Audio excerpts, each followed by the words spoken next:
This is Gadget Stop 321, and today's video is an update on my A5 Filofax Domino that I'm using as a notebook for my stationery hobby. Now, I got this domino several years ago on sale.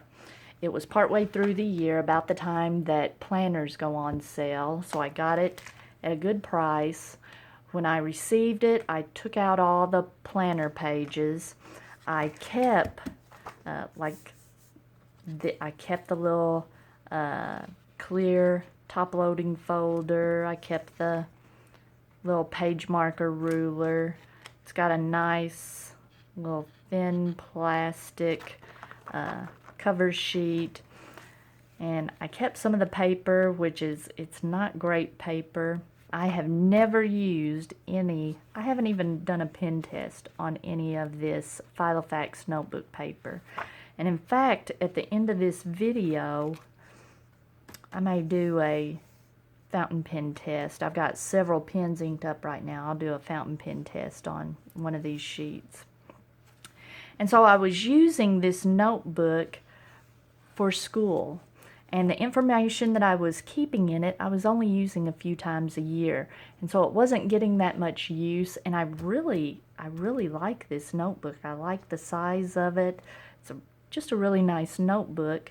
So I was looking for a better solution for an ink journal. Because earlier, probably earlier this spring, I was looking for something to use as an ink journal. Now, the first thing I used, this was a few years ago, is a little ring card holder I got at Walmart. This is not intended to use with fountain pens, but it looks like one of those card files that people use for their fountain pen inks. And the little cards are thick. The ink doesn't bleed through, but they're kind of absorbent. So they don't really reflect the true character of your ink. It's a nice little way to catalog your inks, and you can rearrange them since they're on this ring, but I was looking for something better, and then I started using this little mini ARC notebook, and I liked this because you've got more room. You can record how different pens look with various inks, which is nice because a pen can make a huge difference in some inks. Some inks maintain their character no matter what size nib you use, but some it makes a real difference.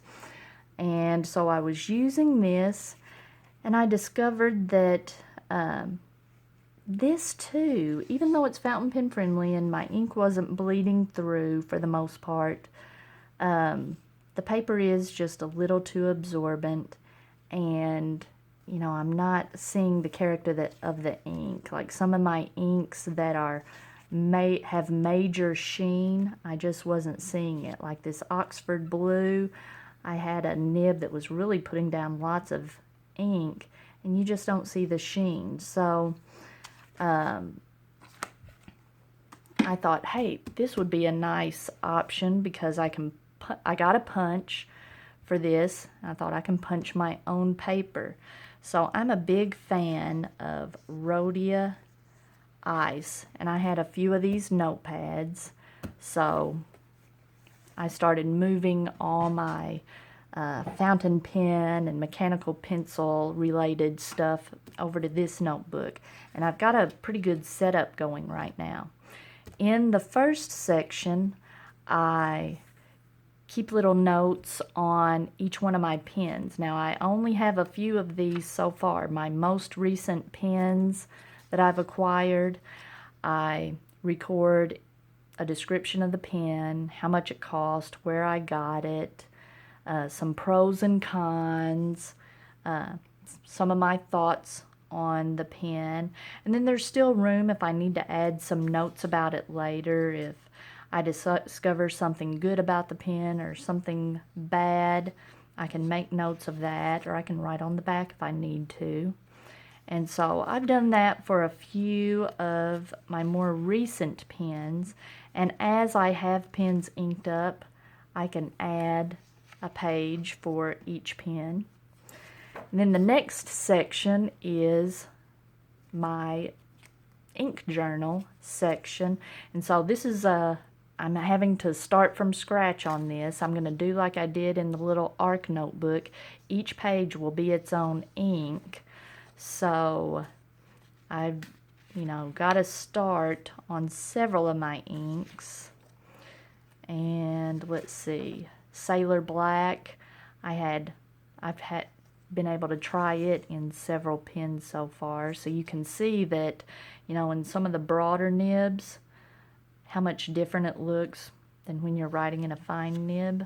That's kind of neat to see them compared. And I thought it was interesting how I've got 4 pens, 4 fine nib pens, my Platinum and Pilot and Sailor and another Pilot.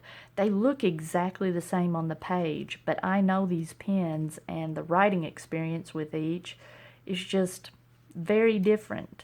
And, not that one's better or worse than another, they're just different. But to see it on the page, they write exactly the same. Now that could be good or bad. In my case, it's good because I love fine nib pens, and these put down a nice, consistent, fine line of ink. And so this is my ink section, and I'm using Rhodia Ice. It's a nice white paper, and it shows off the character of the ink nicely. When you have an ink that sheens, it shows up. Now the next section is my writing instruments that are not fountain pens and not mechanical pencils. So I've got my Pilot Friction. This is the black, which actually, every time I turn to this section, I think I'm in the pencil section, because the Pilot Friction black looks like graphite. And the Pilot Friction blue looks nice. It's a nice blue. And I've got some gel pens, a page for my Pilot G2s, and a page for the Uniball Signo. The next section, this is probably my favorite section. Before I put this notebook together, and I just put this section together yesterday, I would have to, every time I inked up a pen, I would go to each of my notebook, each type of paper, write in the back page to see how that ink and pen performed on that type of paper. And I went through to, I think I've got almost every type of paper in this section, all my notebooks. And I can just go to one place. I don't have to worry about, I forgot to write in this notebook or that notebook. And so I've got my Rhodia Premium paper. And this is just another sheet of that. This is one that I had going earlier. I've got a sheet of Marmon Nemesine. I'm a fan of Marmon Nemesine paper. I've got a page out of my Leuchtturm 1917 bullet journal. I use this in a lot of my fountain pen reviews to do my pen test. I've got a page out of a Apica CD notebook. Here's a page out of my A5 ARC notebook. And you can see that's a ring-bound notebook, and so I just punched the other side. And I've got a page of the dot paper from that same notebook. This is a little bit newer. This is something they came out with after they came out with the other stuff, when they saw how popular dot grid was. You can buy refill packages of that. This is from my Filofax notebook that works on that same principle. It's not a ring-bound notebook. It's got spiral binding, but it works like the ring-bound notebooks do, so I just punched the other side. It's not quite as fountain pen friendly. And the next 2 pages just came out of school notebooks. Now this is a pretty old notebook. It's just a notebook's staple branded on the outside. It's nice, thin paper. It's pretty smooth. It's got a crinkly feel to it, almost like Tomoe River. Now, it's not as thin as that. I think it's 52-gram Tomoe River paper, but it gives you that same kind of feel. And surprisingly, it is pretty fountain pen friendly. Of course, I had heard that Staples used, I think, bamboo paper, but this is a pretty old notebook. When we get closer to school starting back, I'll go get some notebooks, a little sampling of different kinds of notebooks, and I'll do pen tests in them, and then I can give them to my daughter to use for school. This is a Mead 5-star, and it feels a little more porous, but it did surprisingly well. There were some pens that bled through, but I'm having trouble with my E95S.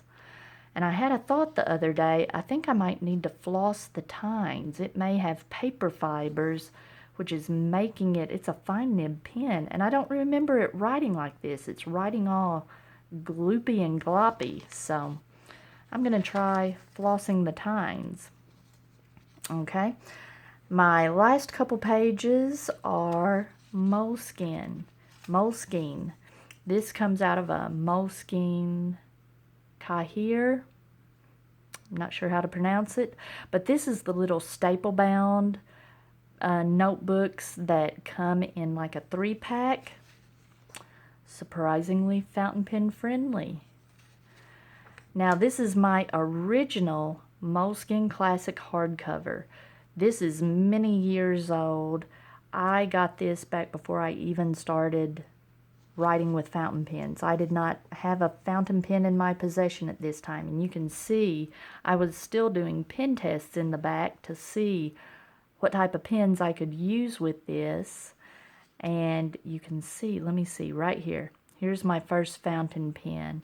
I think this is that unbranded promotional fountain pen that my dad gave me that a herbicide company had sent him. That was the first fountain pen that I used. And as you probably already know, Bleed City, and this is all fountain pens, and some bleed worse than others. So I always liked using this to see which inks worked better on poor quality paper. Now, my last section here has the most entries in it.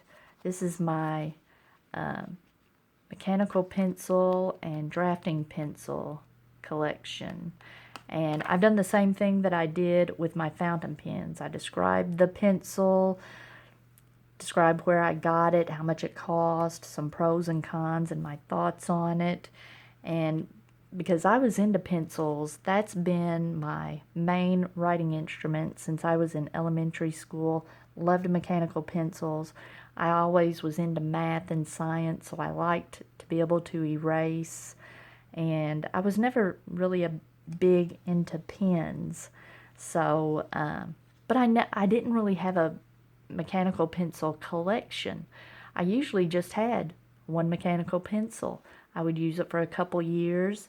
I might lose it, or someone would borrow it and not return it, or something would happen to it. I don't recall ever having one break, but then I would get another one. And it wasn't until I started acquiring fountain pens that I started seeing different mechanical pencils that I thought, oh, that would be neat to have. So now I've got a little bit of a mechanical pencil collection going.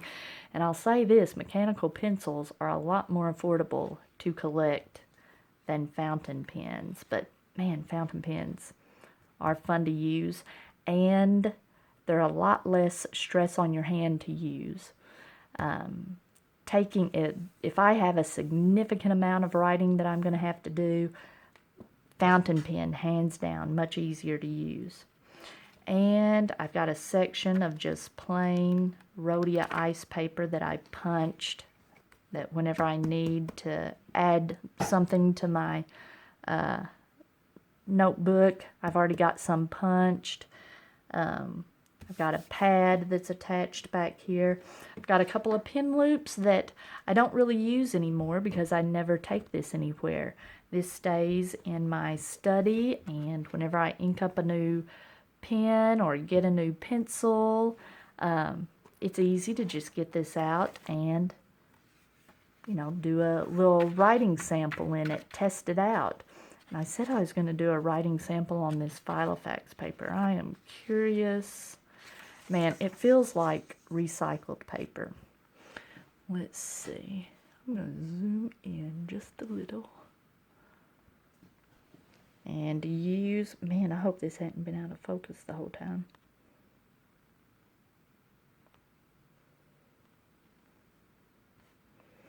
This is not wanting to focus for me. I hope I have not made this whole video out of focus. Okay, I'll just do the writing sample from here and then zoom in when I get done. All right, got my TWSBI Mini.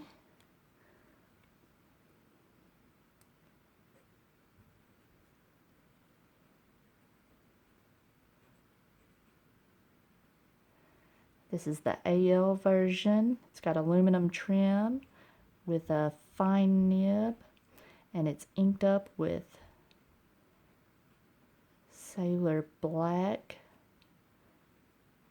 This came out of a black ink cartridge that came with one of my Sailor pens. Next, I've got a Pilot Petite 1 with a fine nib.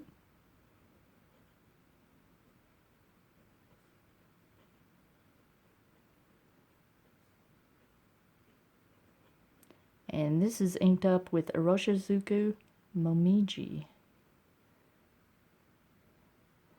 I love using that grade papers. It's an interesting red. And one of my favorite fountain pens of all time. I think this was, no, it wasn't my first Pilot, but man, I like it. It's a Pilot Pereira with a fine nib. Man, it feels like this paper's feathering. I'm interested to see how it looks. And this is a Iroshizuku Asagao. That's a pretty royal blue. I really like it. Now this one's getting low on ink. I hope it'll still write. Yeah. Pilot Pereira with a stub nib, or sometimes it's called a cursive medium. And this is Murasaki Shikibu.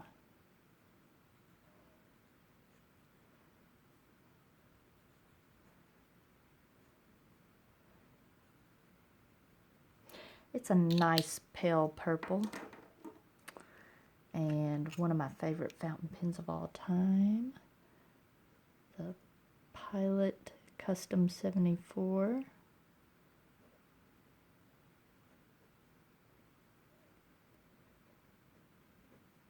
With a fine nib. And on super absorbent paper like this pen just doesn't look its best because this absorbent paper tends to pull the ink out of the nib, I believe, faster than the feed can keep up. So you have, it doesn't really look like shading. Shading is where like the ink tends to pull at the bottom of letters. This is like some pale letters, some darker letters.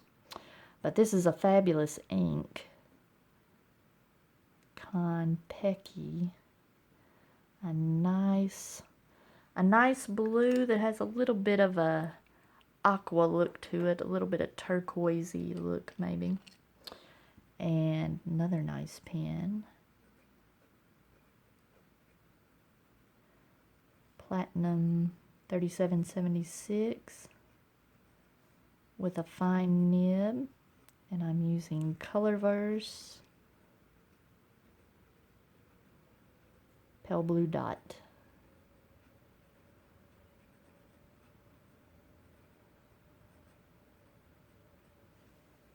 Alright. And this one's about out of ink too. I don't know if it's going to work.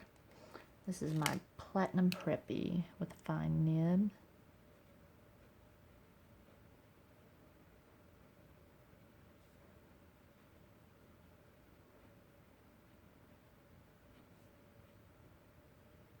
And it's also got pale blue dot.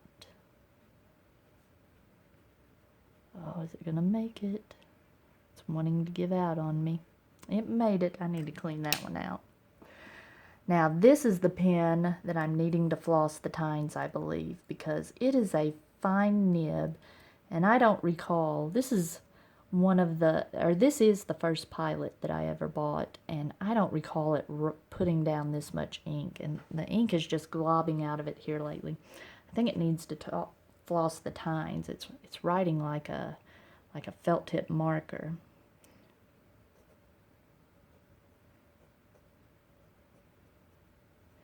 Pilot E95S with a fine nib, and this is a Roshizuku Yamabudo.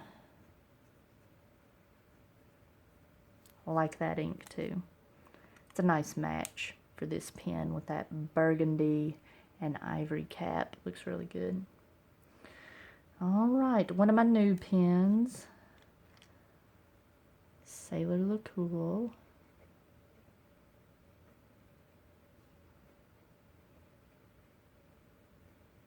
This has a medium fine nib. It's a nice size. And this is Sailor Black. It's got a cartridge in it right now.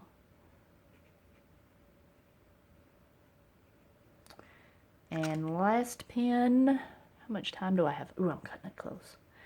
Is Sailor Pro Gear Slim. Ooh, I like this pen. The fine nib. And it's also Sailor Black. It's got a cartridge in it right now. But I bought a converter to use in it. Let's see what it looks like on the other side. Well, that's what it looks like there. The more ink it puts down, it tends to feather more, but it's not terrible. It's usable. And you see, it wasn't as bad as I was expecting. It did better than the